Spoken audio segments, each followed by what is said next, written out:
Problem हो जाएगा। चलो आगे बढ़ते हैं। I don't know, no one is join. आज किसी का आने का प्लान नहीं है? डिनर नहीं बस। हाँ, चलो will start. Okay, so today what we are going to do, we are going to discuss a constructor. Okay, what is constructor, why we have to use a constructor, everything we are going to cover. Okay, screen दिख रही है now, it's fine. चलो, uh, see, constructor. Okay, ध्यान दो इधर, what we are going to discuss. सबसे पहले लिखना लिखना सब बंद कर दो, ठीक है? पहले बता देता हूँ, उसके बाद में आपको 5 मिनट टाइम दूंगा, उसमें मैंने जो बताया आपको लिखना है, मैं स्क्रीन बंद कर दूंगा, देख देख के मत लिखना। ओके, समझ में आ रहा है? तो constructor we are going to discuss. Constructor है क्या, कुछ भी मत लिखना, ध्यान फोकस करके चलो, बहुत ईजी है। Constructor is same as method और function. Constructor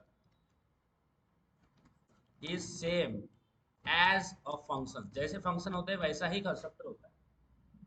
okay, constructor is same as function, जैसा फंक्शन है वैसे ही कंस्ट्रक्टर होगा। इसलिए जैसे आपने बोला कि classes collection of data member member function, member function में क्या आता है, फंक्शन आता है। मेंबर फंक्शन में आपका कंस्ट्रक्टर भी आ सकता है।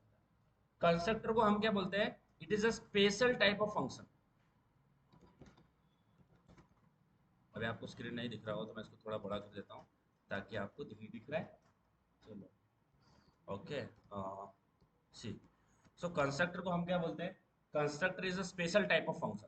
ये एक स्पेशल टाइप ऑफ फंक्शन होता है। ये क्या है, what is this meaning of special type? ये क्या है special type? I am just going to tell you everything. सबसे पहले कंस्ट्रक्टर क्या है? कंस्ट्रक्टर सेम होता है एज अ फंक्शन, जैसा फंक्शन है वैसा ही कंस्ट्रक्टर होता है। समझ में आया? बट द डिफरेंस कहाँ पे आता है? बट अच्छा, जब हम फंक्शन लिखते हैं तो सबसे पहले फंक्शन में हम क्या लिखते हैं? How we can write a function? What is the syntax to write a function? Return type, function name, opening closing everything. अब फंक्शन में दो टाइप के फंक्शन आते हैं, चार टाइप के फंक्शन आते हैं, parameter, no parameter, return type, no return type, right? समझ में आ रहा है? दो are the function. But constructor क्या होता है? कंस्ट्रक्टर में रिटर्न टाइप नहीं आता है। Constructor, there is no return type. Constructor has no return type. Constructor में क्या होता है? रिटर्न टाइप नहीं होता। रिटर्न टाइप, अब जैसे फंक्शन में हम बोलते थे फंक्शन में रिटर्न टाइप आता है, return type, function name, everything. Constructor में रिटर्न टाइप नहीं आता है। सेकंड चेंज, जैसे मैं एक फंक्शन बनाता हूँ void add, रिटर्न टाइप क्या हो गया? void। void का मतलब क्या हो गया? No return. ये फंक्शन कुछ भी रिटर्न नहीं करता है। रिटर्न क्या करता है वो हमने देखा, राइट? रिटर्न का मतलब क्या होता है, दैट वी हैव सीन। तो मैं फंक्शन में हम कुछ भी ले सकता हूँ ना, add, print data, gate data, right? Student info, कुछ भी ले सकता हूँ मैं, इट्स माय। बट कंस्ट्रक्टर का जो नेम होता है, name is same as class name. Constructor का नेम भी कैसा होता है? सेम होता है, जैसा आपका क्लास नेम होगा वैसे ही आपका कंस्ट्रक्टर नेम होगा। दो इसमें डिफरेंसेस क्या है? इसमें रिटर्न टाइप नहीं होता है कंस्ट्रक्टर में। दूसरा, इसमें क्लास नेम सेम होता है, यानी कंस्ट्रक्टर का नेम सेम होता है एज आपका क्लास। समझ में आ रहा है? और एक एडिशनल, अच्छा, तो फंक्शन को हम कॉल करते हैं। मैंने ऐड बनाया तो मैं ऐड को कॉल करूंगा मेन फंक्शन में। कंस्ट्रक्टर को कॉल नहीं करना पड़ता। Constructor, we don't have to call, we don't have to call constructor. Okay, constructor को कॉल नहीं करना पड़ता। ये कॉल कब होगा? We are going to see everything. अब मैं इसको निकाल देता हूँ सिंपल रखने के लिए। ये मैं कॉल का मैंने निकाल दिया। कंस्ट्रक्टर क्या होता है? Constructor is same as a method और फंक्शन। जैसा आपका फंक्शन होता है वैसा ही आपका कंस्ट्रक्टर होता है। समझ में आ रहा है? constructor is the same as of your function, except there is a no return type and the name of the constructor is same as that of your class। समझ में आ रहा है? समझ में आ रहा है? देखो, अब यहाँ पे मैं एग्जांपल लिख रहा हूँ, आपने जो भी लिख रहे हो वो आपने सिस्टमेटिक लिखना है। सपोज मेरा एक क्लास है, so how we can create a constructor, क्या सिंटैक्स है? How to create a constructor. अगर आपको कंस्ट्रक्टर क्लियर करना है, ध्यान देना एक तो उसमें रिटर्न टाइप नहीं है, और फंक्शन का नाम जो है वो सेम आएगा एज दैट ऑफ क्लास। मुझे अगर कंस्ट्रक्टर बनाना है, suppose I have a class name like a class dog, ये कर दिया ओपन क्लोज, ठीक है, ये मैंने क्लास बना दिया, इसमें कोई दिक्कत है, क्लास आ गया। अब मैं डॉग, अब मैं इसके अंदर एक कंस्ट्रक्टर बनाता हूँ, I am just going to create a constructor.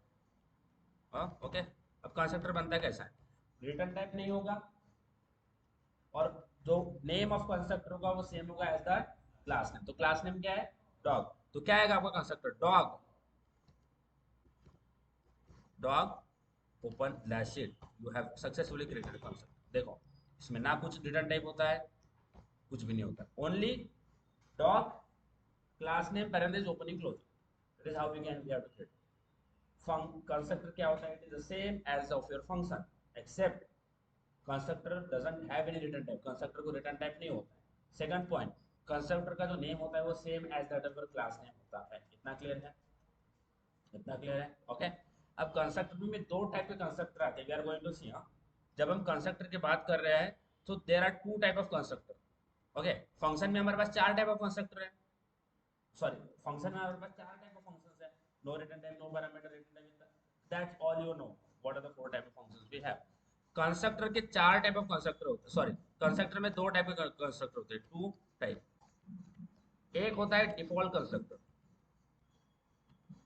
Okay, default constructor, and second होता है पैरामीटराइज्ड कंस्ट्रक्टर। मैं आपको सब बता रहा हूँ, let me cover up the theory, then we will go for this. Parameterise क्या होता है, डिफॉल्ट क्या होता है, एवरीथिंग। अभी अभी तक इतना ध्यान रखो, constructor is same as a function except इसमें रिटर्न टाइप नहीं होता है, और इसका नेम जो है वो सेम होता है एज दैट ऑफ क्लास। समझ में आ रहा है, समझ में आ रहा है ध्यान में, ठीक है। चलो, now I am just going to go into the implementation, ताकि मैं हम इम्प्लीमेंट करके देखेंगे ना तो आपको चीज़ें बहुत अच्छे से क्लियर होगी, ठीक है। अब हम यहाँ पे आते हैं and let's see how why we have to create a constructor, सारी चीज़ें मैं बताऊंगा। अभी इसको सिंपल रखते हैं, सबसे पहले आपको बताता हूँ कि कंस्ट्रक्टर किस तरह से वर्कआउट होता है, किस तरह से बनाना पड़ता है। Ritesh, I am audible to you, sound आ रहा है क्या मेरा, ओके। तो सी यहाँ पे क्लास क्या है, स्टूडेंट है, प्रतीक्षा लिखो, सॉरी स्नेहा। क्लास क्या है, सारा टाइम दूंगा मैं आपको, देख टेंशन मत लो, ओके। क्लास क्या है, student. If I wanted to create a constructor of student, sorry constructor of class student, I will write only student, that's it, opening closing see, parenthesis and opening closing, I have created a constructor. समझ में आ रहा है। अब इसके अंदर मैं एक छोटा सा मैसेज लिखता हूँ, hello world. It is not a use of constructor, मैं आपको बता रहा हूँ यूज भी क्या होगा, बट ऐसा समझो मैंने कंस्ट्रक्टर बनाया, उसके अंदर मैंने क्या किया, हेलो वर्ड लिख दिया, ओके ठीक है। चलो अब जब हम फंक्शन के बारे में बात करते हैं, तो जब भी हम कोई फंक्शन बनाते हैं तो we have to call it, we have to call it manually. अगर आप फंक्शन को कॉल नहीं करते तो आपका फंक्शन फंक्शन आपका रन नहीं होगा, आपका एग्जीक्यूट ही नहीं होगा फंक्शन, राइट ना। जब मैं ऐड को कॉल करूंगा तभी ऐड कॉल होगा, ऐड को कॉल नहीं करूंगा तो ऐड कॉल ही नहीं होगा, because we have to call it manually ना, अगर आपको फंक्शन एग्जीक्यूट करवाना है। कंस्ट्रक्टर में ये नहीं होता है, ओके। सो ये ब्लॉक कैसे एग्जीक्यूट होगा, if I wanted to execute this block, how this block going to be execute. ध्यान से सुनो, आराम आराम से चल रहा हूँ, कोई गड़बड़ नहीं है, ठीक है। ये मैंने कंस्ट्रक्टर बना दिया, अभी मुझे इसको I wanted to activate this constructor. अच्छा, मुझे इतना बताओ, if I wanted to access the data of this class, what I have to do, object बनाना पड़ेगा मुझे, दूसरा कोई अल्टरनेटिव है, आगे है, अभी नहीं है, आगे जाके आगे alternative. So okay, I wanted to access the data of this class, see जैसे फंक्शन में हम कॉल करते हैं, as we call function manually, जब भी हमें उसको रन करना पड़ता है, कंस्ट्रक्टर क्या बोलता है, कंस्ट्रक्टर को कॉल करने की जरूरत ही नहीं है। कंस्ट्रक्टर कब कॉल होता है, okay,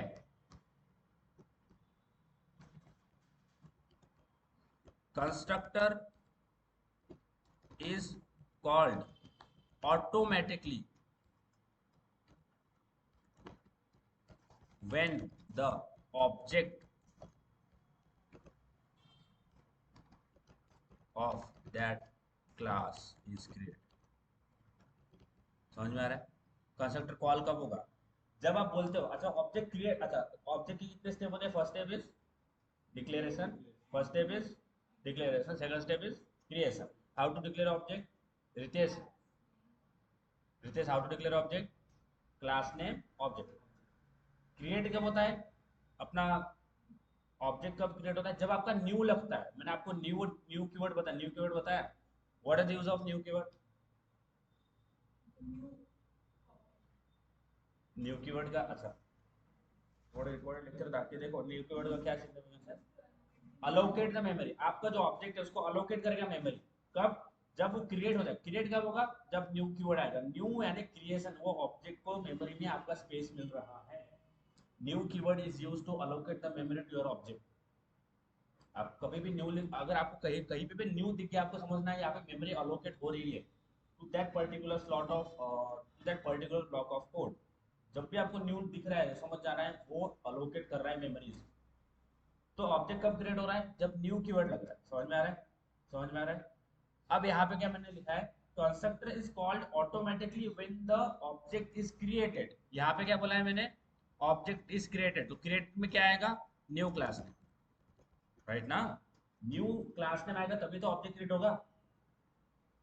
new keyword is used to create object. Student s1 is equal to new student, तो जब न्यू आ रहा है तो वहां पे क्या हो रहा है?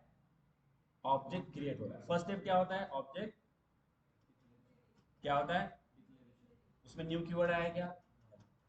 Then s1 is equal to new class name.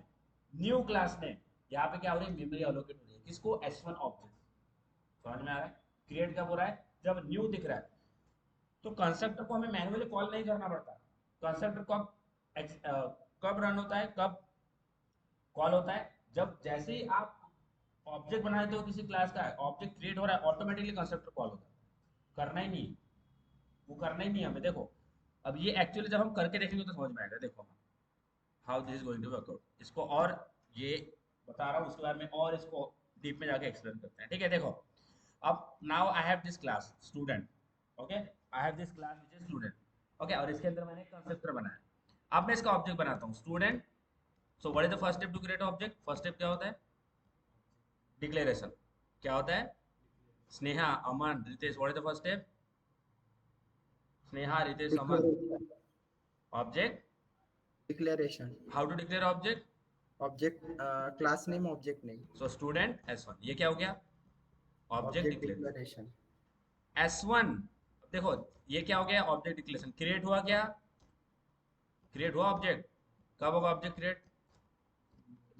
जब न्यू कीवर्ड लगेगा तब ऑब्जेक्ट क्रिएट होगा, तो ऑब्जेक्ट डिक्लेयर हो गया। अभी देखो मैं ऊपर देखो अब क्या करता हूं मैं? S1 is equal to new student. ये क्या किया? ऑब्जेक्ट क्रिएट किया। अब आप ऊपर जाकर देखो ये कंस्ट्रक्टर ऑटोमेटिकली कॉल हो रहा है। मैंने इसको कॉल ने किया S1 डॉट, मैंने S1 डॉट स्टूडेंट किया क्या? नहीं, मैंने क्या किया? ओनली कंस्ट्रक्टर का ऑब्जेक्ट, इस क्लास का ऑब्जेक्ट बना दिया बस, जिस क्लास में वो कंस्ट्रक्टर है।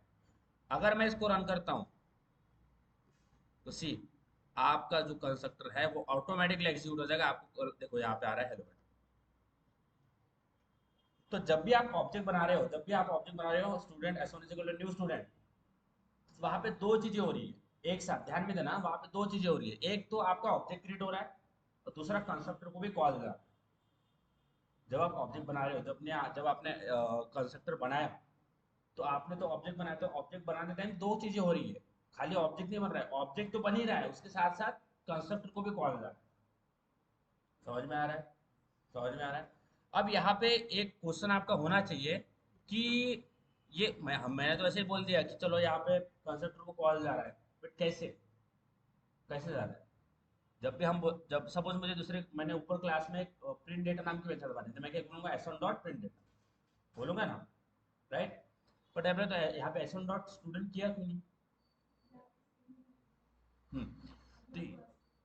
तो यहाँ पे होता क्या है, जब भी आप कोई ऑब्जेक्ट बनाते, जब सपोज कोई भी मैं मेथड बनाता हूँ, यहाँ पे एक मेथड बनाता हूँ वॉइड प्रिंट डेटा, और इसके अंदर मैं लिख देता हूँ गुड मॉर्निंग। ठीक है, ठीक है। अच्छा अब ये क्या है? Print data. ठीक है। अब जब हम ऑब्जेक्ट बना रहे हैं तो कहीं पे भी आपको प्रिंट डेटा देखने को मिल रहा है क्या ऑब्जेक्ट में? आप ऑब्जेक्ट को ऑब्जर्व करो, इसमें आपको प्रिंट डेटा देखने को मिलेगा। मगर आप कंस्ट्रक्टर का as constructor name is same as that of class name, तो यहाँ पे दो चीजें होती है यार। यहाँ पे हमें लिखने की जरूरत नहीं है S1 डॉट स्टूडेंट करने की जरूरत नहीं, बिकॉज कंस्ट्रक्टर का नाम तो सेम ही है ना दैट ऑफ क्लास नेम। जैसे ही आप ऑब्जेक्ट बनाते हैं वैसा ही आपका कंस्ट्रक्टर कॉल होगा। समझ में आ रहा है? ध्यान में आ रहा है? कंस्ट्रक्टर को ऑटोमेटिकली कंस्ट्रक्टर को मैन्युअली कॉल करने की जरूरत नहीं पड़ती। समझ में आ रहा है? आ रहा है ध्यान में? तो कंस्ट्रक्टर ये होता है कि constructor is same as a function, but it didn't have any return type. Function constructor में रिटर्न टाइप नहीं होता है। दूसरी चीज, constructor name same as class name. Do we have to call the constructor manually?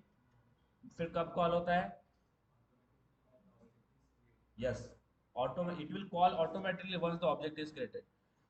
जब आप object create कर रहे हो तो वहां पे दो चीजें क्या हो रही है, एक तो ऑब्जेक्ट क्रिएट हो रहा है और दूसरा कंस्ट्रक्टर को कॉल जा रहा है।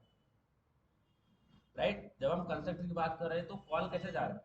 जैसा ही आप जो ऑब्जेक्ट क्रिएट कर रहे हैं वैसा तो ऑब्जेक्ट क्रिएट हो ही रहा है, बट कंस्ट्रक्टर को भी कॉल जा रहा है साइमल्टेनियसली। समझ में आ रहा है कंस्ट्रक्टर क्या होता है? ध्यान में आ रहा है? इसका हमारे पर्पस अभी बताया नहीं, हम धीरे धीरे चलते हैं। ठीक है?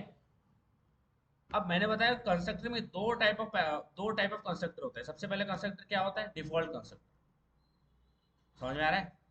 Default constructor. अब डिफॉल्ट कंस्ट्रक्टर का मतलब क्या होता है? डिफॉल्ट कंस्ट्रक्टर ऐसा उसमें होता है जिसमें नो पैरामीटर होता है, जिसमें कोई पैरामीटर नहीं रहता। समझ में आ रहा है? जैसे हमने डॉग वाला बनाया तो उसमें पैरामीटर है क्या? कोई पैरामीटर नहीं है। तो डिफॉल्ट कंस्ट्रक्टर क्या होता है? जिसमें नो पैरामीटर, उसमें कोई पैरामीटर नहीं होता, उसमें कोई आर्गुमेंट नहीं होते हैं, आप कुछ डेटा पास नहीं करते। समझ में आ रहा है? ये होता है आपका डिफॉल्ट कंस्ट्रक्टर। दूसरा कंस्ट्रक्टर होता है आपका क्या? Parameterise constructor. इसका मतलब क्या होता है? उसमें आप कुछ पैरामीटर देंगे, A B C name roll number आप कुछ देंगे उसके अंदर।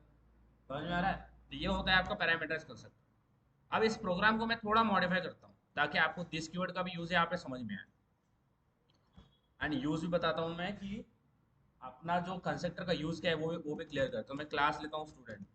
ओके, ये कर दिया ओपन क्लोज। यहाँ पे लेता हूँ string name. Okay, and integer roll number. अच्छा, मैंने इसके अंदर वैल्यू असाइन की क्या? नहीं। एक कंस्ट्रक्टर बनाता हूँ स्टूडेंट नाम का, स्टूडेंट, ये बना दिया कंस्ट्रक्टर। अब ये एक जैसे पैरामीटर्स कंस्ट्रक्टर है। अब देखो यहाँ पे कंस्ट्रक्टर अपने आप कॉल होगा, क्यों? क्योंकि मैं नीचे इसका ऑब्जेक्ट बनाया। राइट? अब मैं इसका क्या करता हूँ, मैं अगर यहाँ पे दे देता हूँ दो चीजें। एक को तो दे देता हूँ मैं string name comma integer roll number, दे दिया रोल। अब क्या करूंगा? Name is equal to name.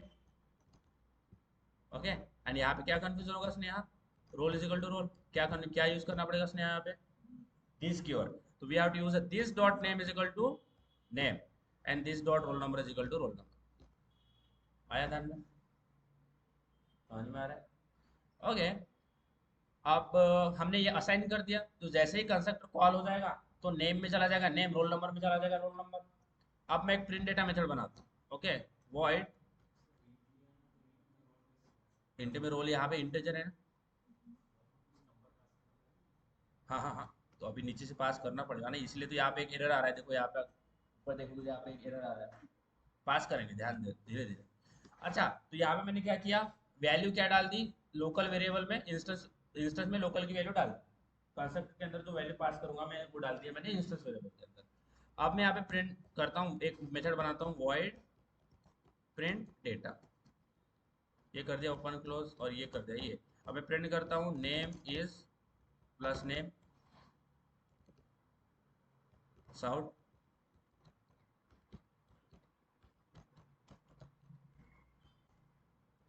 Roll number is roll number is, और ये करके प्लस रोल नंबर। समझ में आ रहा है?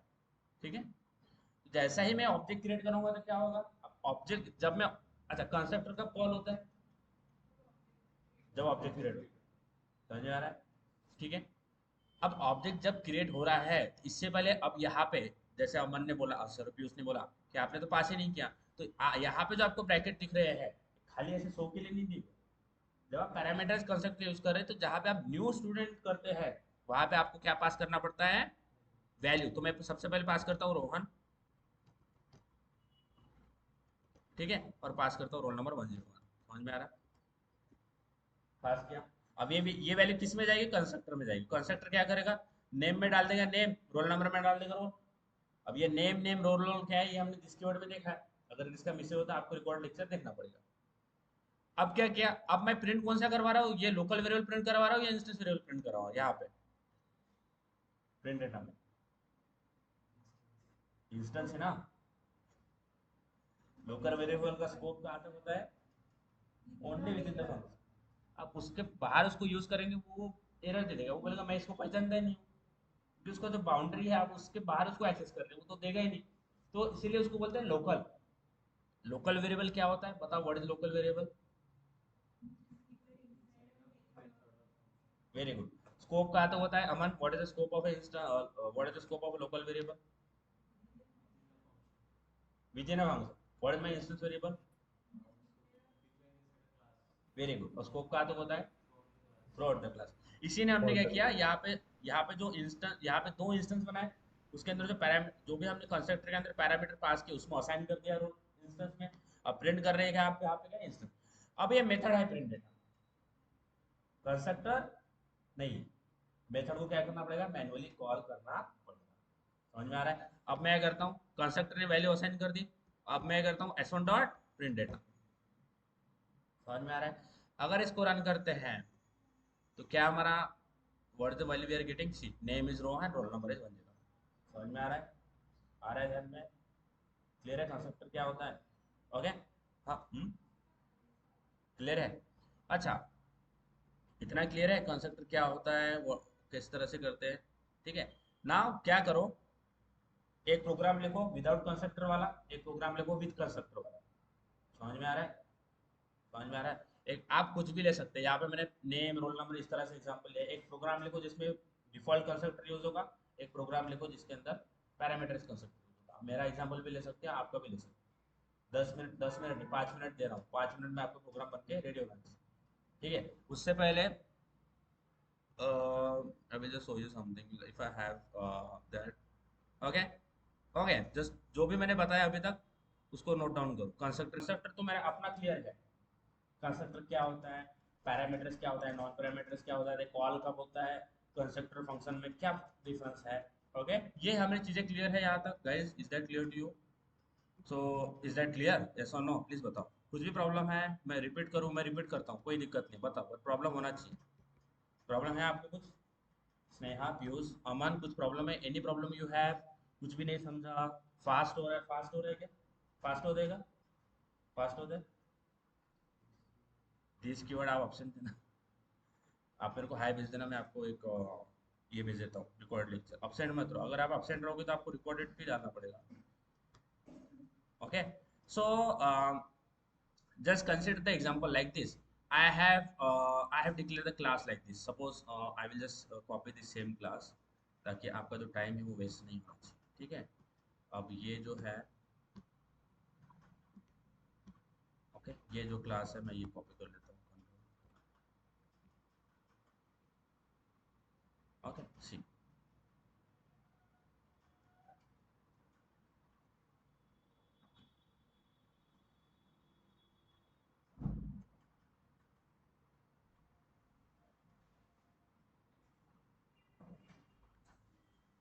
चलो ये मेरा क्लास है। ठीक है, रितेश थोड़ा जल्दी आया करो, बस में ज्वाइन किया करो फिर। किया, चलो ये वेरिएबल है, इधर ध्यान दो, सब सब छोड़ दो, सब छोड़ दो। ठीक है, ये वेरिएबल है, स्ट्रिंग नेम रोल नंबर, कुछ भी नहीं। अब इसमें मैंने वैल्यू कुछ डाला है क्या, मैंने इसके अंदर कुछ वैल्यू डिक्लेयर किया है, नहीं किया, नहीं किया। अच्छा, अब जब ये, अगर मैं ऑब्जेक्ट क्रिएट करता भी हूँ, ध्यान दो, अगर मैं ऑब्जेक्ट क्रिएट करता हूँ तो ये ऑब्जेक्ट मेमोरी में कुछ स्पेस लेगा। मैंने, अगर मैं इस तरह से करता हूँ, देखो रोल नंबर इस तरह से मैंने ये बना दिया, इसके अंदर मैंने वैल्यू नहीं डाला, वेरिएबल का वैल्यू डाला क्या, नहीं। तो हमने पढ़ा था कि जब भी हम why we have to initialise the variable, variable को इनिशियलाइज क्यों करना पड़ता है, why we have to initialise variable, because अगर आप वेरिएबल को इनिशियलाइज नहीं करते हैं तो वो गार्बेज वैल्यू ले लेता है मेमोरी में जो पड़ी है। ये हमने डिस्कस किया है कि अगर आप वेरिएबल को इनिशियलाइज नहीं करते हैं तो वो मेमोरी में पड़ी हुई गार्बेज वैल्यू उठा लेगा। गार्बेज वैल्यू उठाने से क्या होगा, एक तो आपका जो रिस्पॉन्स है, ओके, तो वो क्या करेगा, गार्बेज वैल्यू आपकी मेमोरी से उठा लेगा। तो जब भी हम प्रोग्राम लिखते हैं तो हम इस तरह से माइंड में रखते हैं कि इस वेरिएबल जो भी है इसको इनिशियलाइज कर दो। तो खाली ऐसा इस तरह से मत डिक्लेयर करके मत छोड़ दो, इसको असाइन करो, इसमें कुछ वैल्यू इंसर्ट करो। समझ में आ रहा है। वेरिएबल अगर हम इस तरह से मैं बनाता हूँ ऑब्जेक्ट, तो क्लास के अंदर जब भी ये ऑब्जेक्ट मेमोरी में स्पेस लेगा, let's say this object is taking a space inside the memory, इस ऑब्जेक्ट के अंदर मैंने कुछ भी इंसर्ट नहीं किया। अब ये खाली जब हम इस तरह से करते हैं, so what will happen, it will take a garbage value which is present in your already memory. देखो मेमोरी में कुछ गार्बेज वैल्यू पड़ी होती है, what is my garbage value, values वैल्यूज जो कोई इसको पॉइंट नहीं कर रहा है। इसको अच्छे से समझते हैं, ठीक है, आपको कंफ्यूज हो रहा है इसको और अच्छे से समझते हैं कि मैं क्या बोलना चाह रहा हूँ, ठीक है। तो constructor is used to initialise the data member of your object.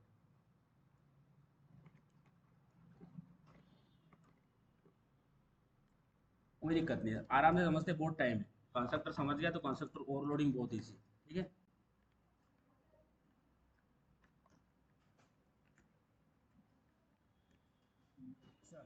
आगे बढ़े, स्क्रीन दिख रहा है Aman, screen is visible. Yes sir. Okay चलो। अब अगर मैं सपोज ये छोड़ दो, अगर ये जो मैंने एग्जांपल डाला है इसको छोड़ दो, इसको अभी भूल जाओ, ये है यहाँ पे। मैंने ऐसा किया है इंटीजर ए और ऐसा छोड़ दिया, इंटीजर ए ऐसा छोड़ दिया, इसको क्या बोलते हैं, वेरिएबल डिक्लेरेशन। क्या बोलते हैं, डिक्लेरेशन। डिक्लेयर करना है ना, बना दिया वेरिएबल, उसके अंदर कुछ वैल्यू नहीं डाली। whenever we are inserting any value inside a variable or assigning any value to the variable, suppose मैं बोलता हूँ integer a and then I have did a equal to 10, तो ये क्या किया मैंने, इनिशियलाइजेशन। तो जब भी why we have to initialize variable, क्यों हमें इनिशियलाइज करना पड़ता है, why there is a need, because आपके जो मेमोरी, अब गार्बेज, यहाँ पे थोड़ा गार्बेज वैल्यू के बारे में समझना पड़ता है, और ध्यान दो बहुत इजी कंसेप्ट है ये। कंस्ट्रक्टर को समझने के लिए हमें गार्बेज समझना पड़ेगा, गार्बेज क्या है, और and we have a garbage collection as well in Java. But समझो कि why we have to initialise the variable, क्यों हमें हर बार जो है वेरिएबल जो है वो इनिशियलाइज करना पड़ रहा है, व्हाट इज द प्रॉब्लम। और मैं इसको रैंडमली बनाता हूँ, ठीक है। So this is our memory slot and this is not responding very well, okay, it's okay, just fine. चलो, तो ये हमारी क्या है, ये हमारी मेमोरी है, okay. And we know memory में अलग अलग एन नंबर ऑफ स्लॉट्स होते हैं to store your data. So memory look like this, when ever you go for this diagrammatical representation of your memory, it will look like this. अगर मैं कोई variable बनाता हूँ, वेरिएबल के अंदर value assign नहीं करता हूँ, ध्यान दो, अगर मैं वेरिएबल बना रहा हूँ उसके अंदर वैल्यू असाइन नहीं करता हूँ, तो ऑटोमेटिकली वो गार्बेज वैल्यू मेमोरी का उठा लेता है, जो कि मेमोरी में पड़ी होगी। सपोज ये जो है, सपोज जस्ट टेक एग्जांपल कि ये एक्स है, ये गार्बेज वैल्यू है। जब मैं ऐसा नहीं करता हूँ, जब मैं बोलता हूँ इंटीजर ए, और ये ए क्या हो जाएगा, ये एक्स वाली वैल्यू ए में असाइन हो जाएगी अपने आप, पीछे से गार्बेज वैल्यू। तो दैट्स अ जावा बोलता है कि आप ऐसे ही डिक्लेयर करके छोड़ नहीं सकते, वो एरर दे देगा। हमने देखा भी है, वो बोलता है इन variable might not be initialise. आप करके देखो, वेरिएबल इनिशियलाइज करो, कंपाइल करो, बोलेगा variable A might not be initialise, तो आपको इनिशियलाइज करना पड़ता है, क्यों, क्योंकि अगर आप इस तरह से वेरिएबल डिक्लेयर कर देते खाली, उसके अंदर वेरिएबल, उसके अंदर वैल्यू इंसर्ट नहीं करते, तो गार्बेज वैल्यू उठा लेता है मेमोरी से। अब सपोज आपने ये A, you have created the purpose of this A could be something else, you wanted to do something else with the help of this A, okay. But क्या क्या आपने एज ए में आपने value insert नहीं किया, और ये x जो है ये ए में चला गया, तो आपका जो प्रोग्राम का जो आउटपुट है तो वो अलग ही आएगा, प्रोग्राम अलग ही बिहेव करेगा। और आप इसको ये भी नहीं कर सकते, आप इसको डिबग भी नहीं कर सकते कि वैल्यू क्या है, क्योंकि ये गार्बेज वैल्यू है, उठा रहे हैं, आप इसको निकाल भी नहीं सकते ना, कि सपोज मैं बोलता हूँ कि सपोज यहाँ पे ए इक्वल टू ये है, ए इक्वल टू एक्स है, तो ये गार्बेज वैल्यू नहीं है। गार्बेज वैल्यू इस तरह की वैल्यू होती है जिसको कोई पॉइंट नहीं कर रहा है, खाली ये मेमोरी में पड़ी हुई है, इस तरह की वैल्यू को गार्बेज वैल्यू बोलते हैं। एक और बार समझो गार्बेज वैल्यू होती क्या है, क्योंकि इस यहाँ पे हमें जो है वो गार्बेज का थोड़ा समझ होना चाहिए कि गार्बेज वैल्यू होती क्या है, okay. Just try to understand this one, very easy है, वेरी इजी टू एग्जीक्यूट। अच्छा, यहाँ पे ए है और यहाँ पे मेरे वैल्यू है 10, कोई दिक्कत है।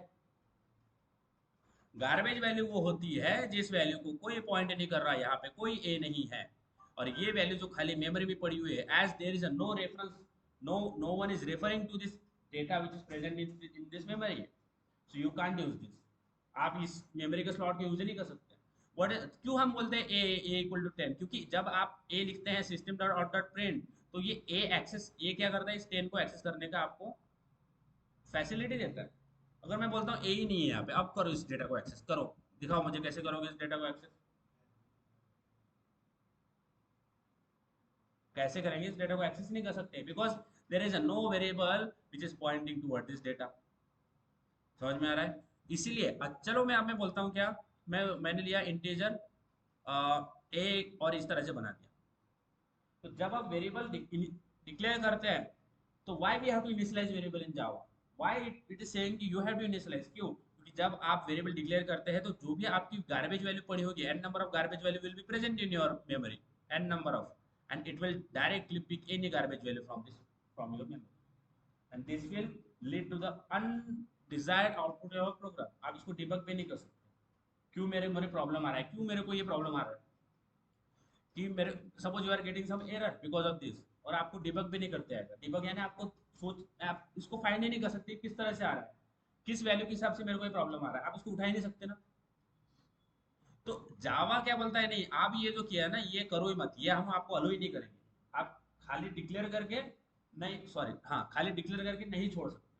चलो हम, there are two type of variable, जिसमें होता है हमारा इंस्टेंस एंड स्टैटिक। जिसमें क्या होता है, अगर मैं बनाता हूँ ए, इंटीजर ए, तो क्या होता है ऑटोमेटिक, अगर ऐसा बनाया ना तो ए में ऑटोमेटिकली क्या स्टोर हो जाता है, जीरो। स्ट्रिंग में अगर मैं स्टैटिक, देखो दो ही वेरिएबल है, स्टैटिक और इंस्टेंस। जब मैं दो वेरिएबल बनाता हूँ तो उसमें ऑटोमेटिक इनिशियलाइज हो जाता है। स्टैटिक वेरिएबल बनाओ आप और इंस्टेंस वेरिएबल बनाओ, इंस्टेंस को एक्सेस करो, वहां पर नल आएगा। दो वेरिएबल है, ध्यान दो मैं क्या बोल रहा हूँ, हमारे पास दो ऐसे वेरिएबल्स हैं, स्टैटिक और इंस्टेंस। अगर आप ऐसा भी करते हैं ना इंटीजर ए और इसमें कुछ डालते नहीं है तो क्या करेगा, ऑटोमेटिकली इसके अंदर जीरो नल वैल्यू असाइन कर देगा, ऑटोमेटिक इनिशियलाइज बोलते हैं।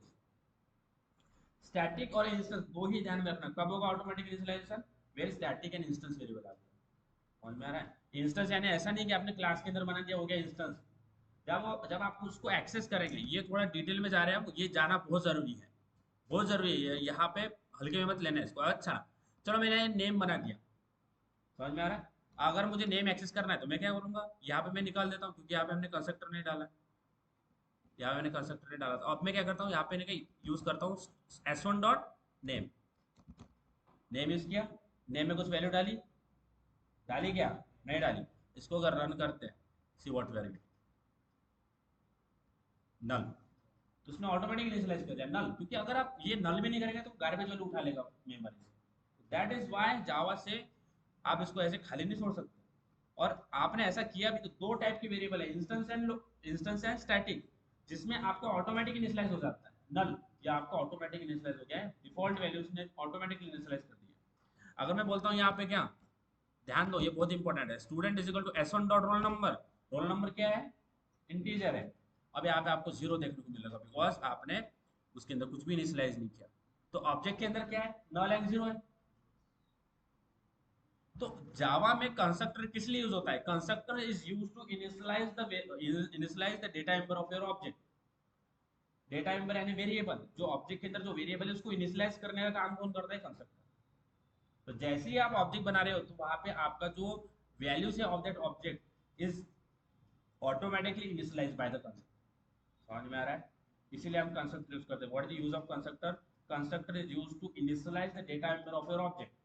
अगर आप नहीं करते हैं कुछ, why we have to assign the variable, why we have to give the value inside a variable, because अगर आप नहीं करते तो गार्बेज वैल्यू उठा देता है।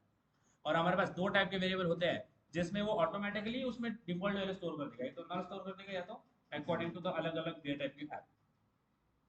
दो टाइप में करेगा, कब करेगा, फर्स्ट जब इंस्टेंस होगा और जब स्टैटिक होगा, दो ही टाइम। उसको छोड़ के आपको एरर दे देगा, उसको छोड़ के आपको एरर देगा। देखो अब मैं क्या करता हूँ, सी किस तरह से वर्कआउट हो रहा है, किस तरह से एक्सिक्यूट हो रहा है, आपको समझ में आना चाहिए। मैं बोलता हूँ वॉइड ऐड, एंड ये कर दिया मैंने, और इसके अंदर करता हूँ इंटीजर ए, और इसमें मैंने कुछ भी नहीं डाला।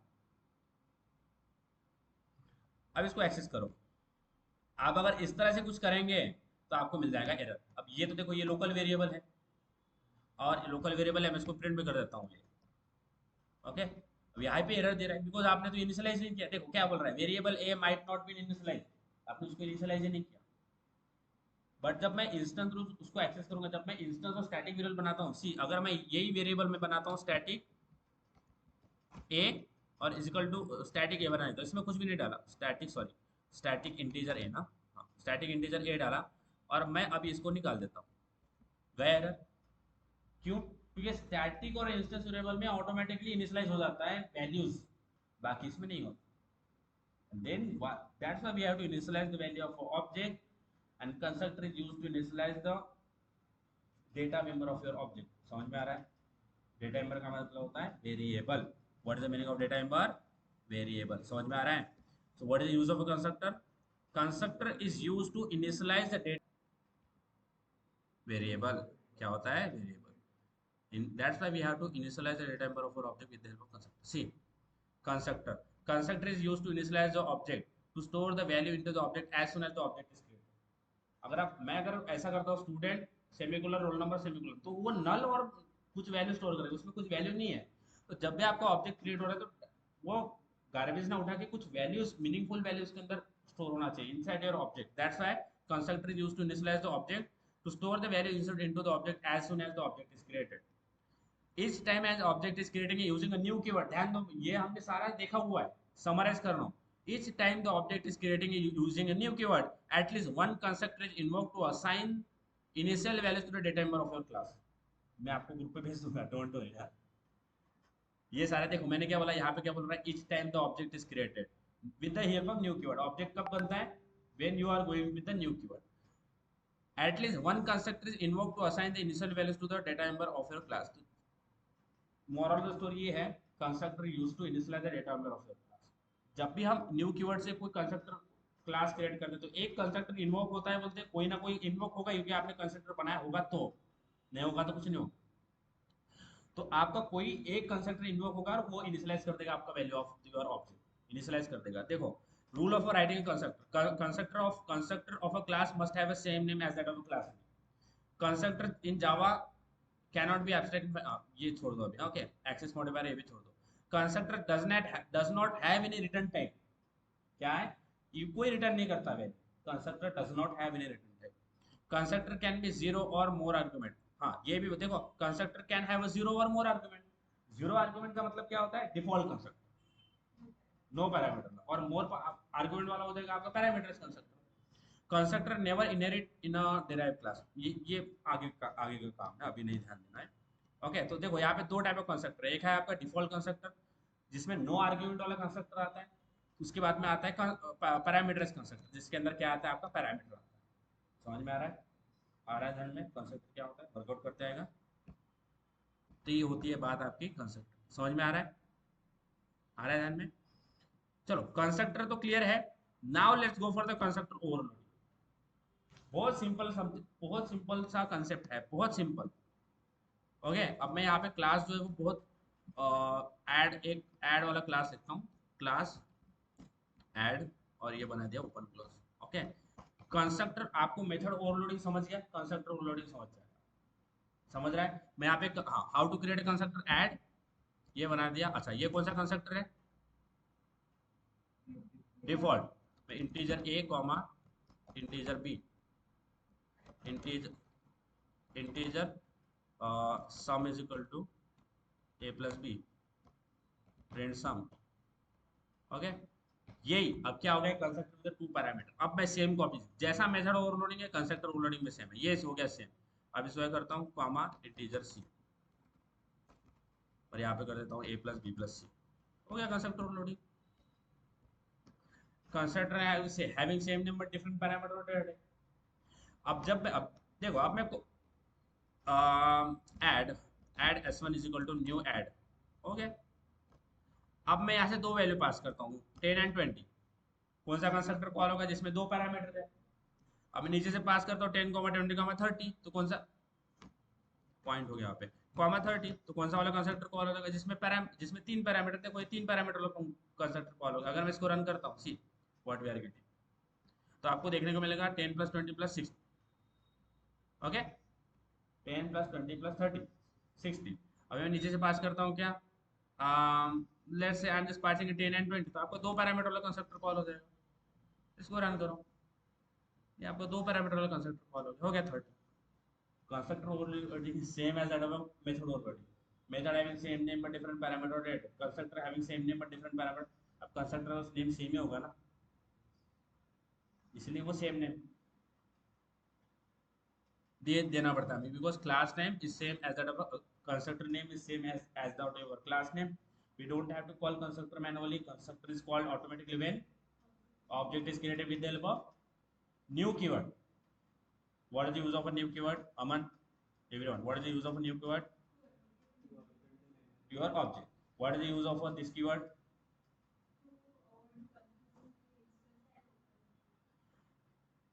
To clear the confusion between instance and local variable when the name of the instance and local variable are same. समझ में आ रहा है? What is my function? देखो आंसर जो ना फ्रेम करना है, मैं आपको आंसर फ्रेम करना बताऊंगा, क्योंकि आप जिस तरह से आंसर देते हैं उससे भी आपका जो ये बोलते हैं ना कि इंप्रेशन बहुत बढ़ जाता है। मैं ऐसा ही बोल सकता हूँ, function is a block of code which used to perform some task और एग्जीक्यूट सम इंस्ट्रक्शन। एक स्टेटमेंट लगाना है, it is a reusable block of code. उसको पता, अरे इसको रीयूजेबिलिटी पता है, क्यों करना चाहिए रीयूजेबिलिटी, ये हमने देखा है क्यों रीयूज करना चाहिए, बार बार लिखना पड़ता है, रिडंडेंसी आती है, प्रोग्राम स्लो होता है, टाइम ज़्यादा, आपका फटीग बढ़ रहा है, मेनी डिसएडवांटेज आती है using a not using a function. Function is a reusable block of code which is used to perform some task और एग्जीक्यूट सम इंस्ट्रक्शन। समझ में आ रहा है? देन मैंने आपको इम्प्लिसिट एक्सप्लिसिट बताया। Implicit is a data type conversion, right? in implicit data type conversion we convert, अच्छा, what are the different type of data type conversion? First is, second is, देखो ये बोल लिया आपने, अब इसको ही फ्रेम करो। there are two type of data type conversion. First is implicit also called as widening, second is explicit also called as parallel। तो आपने दोनों बता दिया उसने, उसने पूछा नहीं, वो दोनों बता। आप सपोज आप कॉलेज में हो तो ट्रिक बता दो आपको, आपका वाइवा अगर आपका तो हो गया होगा शायद से, पर किसी ने पूछा ना ये क्या होता है कॉलेज में, तो दो तीन क्वेश्चन ज्यादा के बता दो, उसको पूछेगा ही नहीं ज्यादा। आपने उसने पूछा कुछ एक्स वाई जेड, आप उसको तीन चार और बता दो, वो पूछेगा ही नहीं आपको। वो उसको पता था अच्छा इसको इतना ही पूछा तो उसने तीन चार और बता दिया, तो क्वेश्चन ही होगा नहीं, क्योंकि उसके बाद वो किसको पूछेगा जिसको आता ही नहीं कुछ। ओके, इसका मतलब ये नहीं कि आपको आना ही नहीं चाहिए, आना चाहिए ना, ऐसा नहीं कि आपको कुछ भी नहीं आ रहा, तो वो चीज़ नहीं बोल रहा हूँ मैं। बट कोई भी आंसर फ्रेम करने का भी आपको सीखना पड़ेगा। You have to know learn how to frame your own answer. अब ये मैंने बता दिया, तो अगर सारे अपने बैठ के ये आंसर दे देंगे तो वो बोल देंगे नहीं गलत, इसमें कुछ भी नहीं है, मैं बोलना वो नहीं है कि आपको गलत कर रहे हो, बट आपको कहीं पे ऐसा आ जाएगा टाइम जहाँ पे आपको खुद के आंसर आप फ्रेम करके देना चाहिए, तो वहाँ पे आंसर फ्रेम करना होना। अब दूसरी चीज, आंसर फ्रेम करने में क्या करना चाहिए, कंसेप्ट बहुत डीपली समझना चाहिए आंसर फ्रेम करने में। ऐसा नहीं कुछ भी बोल दो आप, कुछ भी बोल दोगे तो वो तो इंप्रेशन खराब हो जाएगा, जितना कुछ भी बोल रहा है। इसलिए हम बोलते हैं कि अगर आपको इंटरव्यू में कुछ नहीं आ रहा है तो सॉरी बोल दो, नहीं आई डोंट नो, ठीक है। आप बकवास करते हैं ना, वो फिर बोलते हैं, यार इसको मजा नहीं आ रहा, क्योंकि यू शुड बी ऑनेस्ट। और इट इज फाइन, आप मेरे को भी सब चीजें नहीं आती, सारा सारा जो ब्रह्मांड का ज्ञान मेरे मेनू में नहीं है, बट मेरे पास जो है वो आपको आना चाहिए। जितना आपने पढ़ा है उसको आपको आना चाहिए, आपने मेहनत करना चाहिए, आपने रिवीजन करना चाहिए। इसलिए हम बार बार रिवाइज मार रहे हैं। कितनी बार मैंने आपको रिवाइज किया है, और मैं बार बार बोल रहा हूँ, अभी अपसेट मत रहो। ये कंस्ट्रक्टर ओवरलोडिंग 2 मिनट का भी काम नहीं, अगर आपको मेथड ओवरलोडिंग समझ, अगर आपको मेथड ओवरलोडिंग नहीं समझा तो ये आपको समझेगा ही नहीं, राइट? क्या किया हमने, यहाँ पे दो पैरामीटर पास किए, अब मैं करता हूँ यहाँ पे दो पैरामीटर निकाल के तीन पैरामीटर पास करता हूँ, सारे तीन है, अब मैं यहाँ पे तीन का चार कर, अगर मैं तीन सेम रखता हूँ तो हो जाएगा एरर। तो मैं यहाँ पे तीन का चार कर देता हूँ, इंटीजर इंटीजर टी कर देता हूँ, और यहाँ पे टी कर देता हूँ। देखो what is mean by method overloading, method having same name but different parameter और डेटा टाइप। और डेटा टाइप क्या बोला मैंने, और डेटा टाइप। देखो method having same name but different parameter और डेटा टाइप, तो ये जो चीजें मैं ये रिमूव कर रहा हूँ। मैं बोलता हूँ ऐड, ये कंस्ट्रक्टर है मेरा, तो मैं यू क्यू की लिख रहा हूँ बार बार, तो ये कॉपी कर लेता हूँ ना। अब देखो अगर मैं सेम रखता हूँ सारा, तो यहाँ पे आ जाएगा मुझे एरर, आना ही चाहिए और देना ही चाहिए उसने एरर। आप दोनों को एक जैसे कैसे बना रहे हो? तो मैं क्या करता हूँ, यहाँ पे ऊपर इंटीजर इंटीजर है, मैं यहाँ पे कर देता हूँ क्या, फ्लोट, फ्लोट ए कॉमा फ्लोट बी। आप फ्लोट ए और इंटीजर बी भी दे सकते हो क्या एरर? अब यहाँ पे इंटीजर में आप ये कर रहे हो, तो अभी मेरे को बताओ क्या करना पड़ेगा, फ्लोट करना पड़ेगा ना। Float sum is equal to a plus b, क्योंकि इंटीजर में, हाँ क्योंकि इंटीजर में आपका फ्लोट वैल्यू नहीं आता, इसलिए हमने फ्लोट दिया है। अब मैं क्या करता हूँ, अब यहाँ से देखो मैं फ्लोट वैल्यू पास करता हूँ, एक वैल्यू में पास करूंगा फ्लोट वैल्यू, एक वैल्यू पास करूंगा इंटीजर वैल्यू। मैं बोलता हूँ 1.2 एफ, क्यों लगाना पड़ता है, हमें पता है 10 या फिर 100। देखो अब आंसर क्या आ जाएगा आपका, पॉइंट आया। तो आप एक तो पैरामीटर चेंज कर दो या फिर डेटा टाइप चेंज कर दो। इंटीजर है, इंटीजर फ्लोट कर दो। नेम से कुछ फर्क नहीं पड़ता। आपने मैं आप बोलोगे मैं तो यहाँ पे ए दिया है, मैं यहाँ पे सी डी करता हूँ, तो भी कुछ फर्क नहीं पड़ेगा। वो नेम को इतना इंपॉर्टेंस नहीं देता। यहाँ पे सी डी करो तो भी एरर आएगा ही आएगा। क्यों? नेम से कुछ फर्क नहीं पड़ता। चेक क्या करेगा? वो डेटा टाइप। तो आप डेटा टाइप अलग अलग रखो। नेम से डिफरेंस क्रिएट नहीं होता है। नेम को नाम तो अपना कोई भी बदल लेता है आजकल। समझ में आ रहा है? नाम में आपका कोई फर्क नहीं है। आपका डेटा टाइप दिखा जाएगा, यहाँ पे इंटीजर है, यहाँ पे फ्लोट है, तो यहाँ पे आके आपका डिफरेंस, वो एरर नहीं देगा। अगर मैं यहाँ पे बोलता हूँ तो बस मैं क्या करता हूँ, यहाँ पे मैं यहाँ पे भी इंटीजर दे दिया, और मैं यहाँ पे क्या करता हूँ, मैं बोलता हूँ यहाँ पे मैं नेम चेंज कर देता हूँ। चलो मैंने तो नेम चेंज कर दिया। और यहाँ पे चलो, यहाँ पे आप बोल रहे हो कि मैंने ये भी कर देता हूँ, सी प्लस डी कर देता हूँ। ओके। और यहाँ पे मैं कुछ अलग अलग कर रहा हूँ, तब भी एरर आ जाएगा। क्योंकि आपने ऊपर वो इंटीजर इंटीजर देखता है, आपने नीचे ऊपर इंटीजर इंटीजर, इधर ये भी इंटीजर इंटीजर, तो मैं यहाँ पे फ्लोट कर देता हूँ तो मेरा एरर चला जाएगा। गया एरर। तो ये होता है आपका method overloading. Is that clear to you? Clear है? अभी अपसेंट मत रहो। और जिनके